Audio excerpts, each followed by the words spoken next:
முத்து விதானம் அப்படின்னு தொடங்குற பதிகம் பாடி திருஞான சம்பந்தருக்கு ஆதிரை விழாவோட பெருமையெல்லாம் சொல்றாரு அப்பர். இந்த பதிவுக்கு தான் திருவாதிரை திருப்பதிகம்னு பேரு. இந்த பதிகத்துலதான் திருவாரூர்ல நடந்த திருவாதிரை விழாவை நல்ல விரிவா சொல்லி இருக்கோம். சிதம்பரத்துல ஆதிரை விழா இது பாத்தீங்கன்னா மார்கழி மாசம் மிருகசீரிடம் நட்சத்திரத்துல தேர்ல உள்ள வருவார் நடராஜர் பெருமானு. இரவு வந்து குடகுடமா பால் அபிஷேகம், தேன் அபிஷேகம், சந்தன அபிஷேகம்லாம் பார்க்கலாம். இது மாதிரி பண்ண மகா அபிஷேகம்லாம் முடிஞ்ச பின்னாடி மகா தீபாரதனையும் அதற்கு பின்னால பாத்தீங்கன்னா நிறைய 100 கணக்குல மாலைகள்லாம் வந்து அவருக்கு குவியும். அதை வச்சு அலங்காரம் செஞ்சு மறுநாள் வந்து திருவாதிரை நட்சத்திரத்துல நடனம் ஆடியபடி நடராஜர் வருவார். இததான் ஆருத்ரா தரிசனம்னு சொல்லுவாங்க. மதுரையில எப்படி இருக்குன்னு பாத்தீங்கன்னா மதுரையில பஞ்சசபை நடராஜர்கள், மதுரையில உள்ளது வெள்ளியம்பலம். இந்த கோயில்ல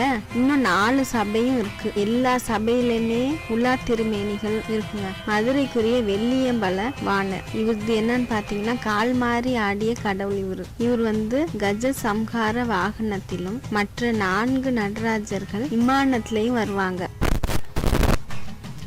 இந்த 5 சபைகளை குறிக்கும் 5 நடராஜர் தரிசனம் மதுரையில மட்டும்தான் கிடைக்கும், வேற எங்கேயும் கிடைக்காது. ஒரே சமயத்துல வந்து பஞ்ச சபை நடராஜர்களை நம்ம தரிசித்து புண்ணியம் அடையலாம். இங்க மதுரையில திருநெல்வேலி திருக்குற்றாலத்தில் தாண்டவ தீபாரதனை தரிசிக்கலாங்க. நம்ம திருவாரூர்ல வந்து பாத தரிசனம், பதஞ்சலியும் வியாக்கிரபாதரும் நடராஜரோட ஆடலை பார்த்த ஸ்தலம் தான் சிதம்பரம். தியாகராஜரோட பாத தரிசனம் பெற்ற ஸ்தலம் திருவாரூர். திருவாதிரை நாள்ல தியாகராஜரோட பாத தரிசனத்திற்கான காட்சி வந்து இந்த பாத தரிசனத்தை பார்க்க பதஞ்சலியும் வியாக்கிரபாதரும் விளம்பர் அந்த ஊர்ல இருந்து வர்றாங்களாம்.